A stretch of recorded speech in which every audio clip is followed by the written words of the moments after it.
Welcome back to the Daily News Roundup. Lots to cover today, so let's get right to it.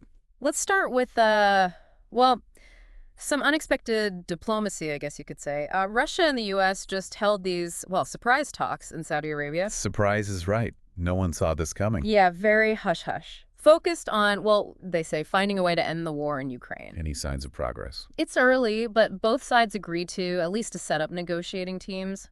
A baby step, maybe. But here's the thing. Ukraine wasn't even invited. So Zelensky's not happy? You could say that. He's been very clear. Any decisions about Ukraine's future, Ukraine needs to be part of those discussions. This whole thing really throws a wrench into, whether the U.S. and Russia are actually trying to find a solution Ukraine will accept, or if they're just trying to cut their own deal. And what about Europe? What's their take on being left out of the loop like this? Oh, they're worried, definitely. Some are even talking about like a separate European-led peacekeeping force. The UK's Prime Minister, Starmer, he even hinted at maybe deploying UK troops if it comes to that. So a lot of uncertainty, a lot of tension in that situation.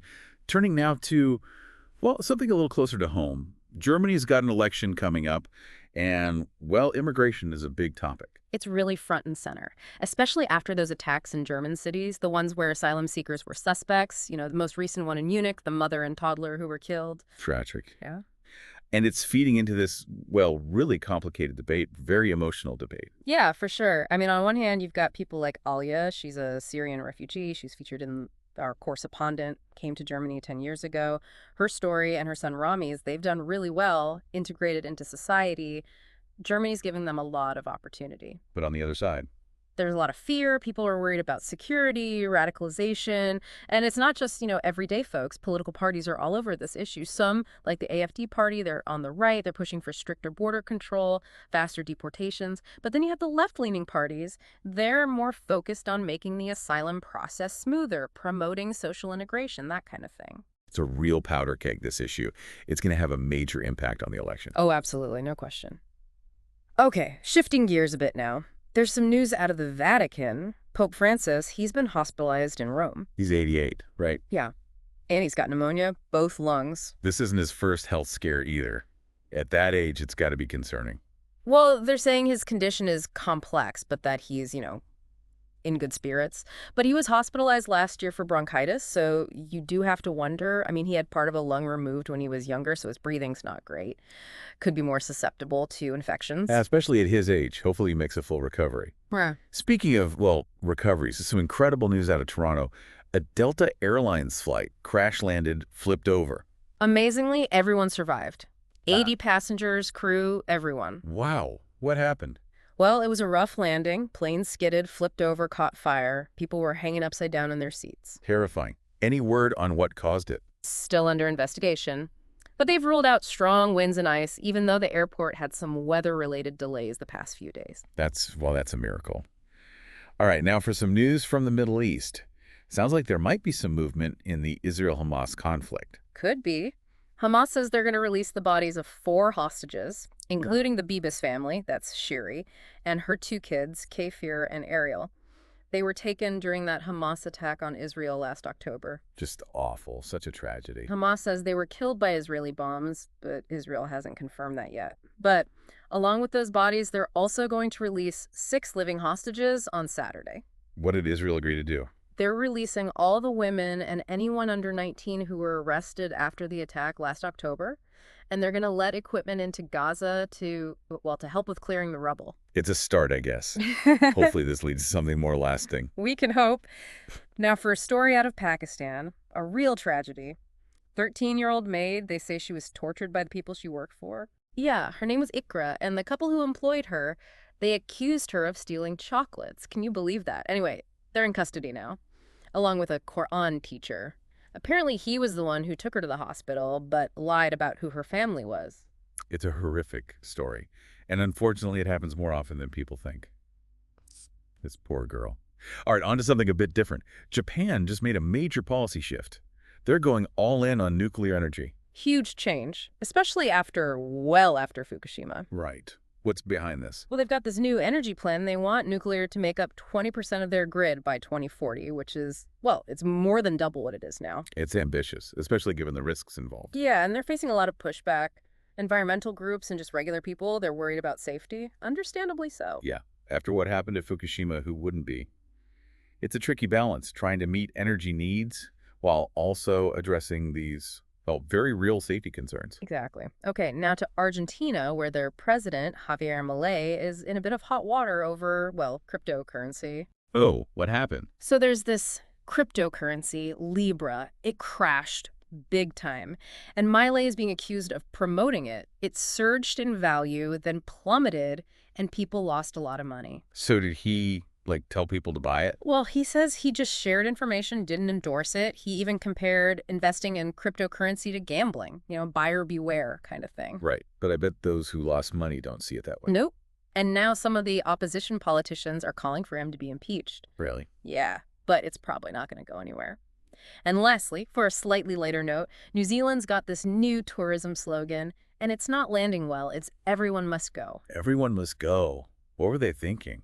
They're trying to attract tourists from Australia. But for a lot of New Zealanders, well, it just feels insensitive, especially with so many people leaving the country, unemployment's up. Yeah, it kind of comes across as, well, like they're telling people to get out. Right. Like a slap in the face.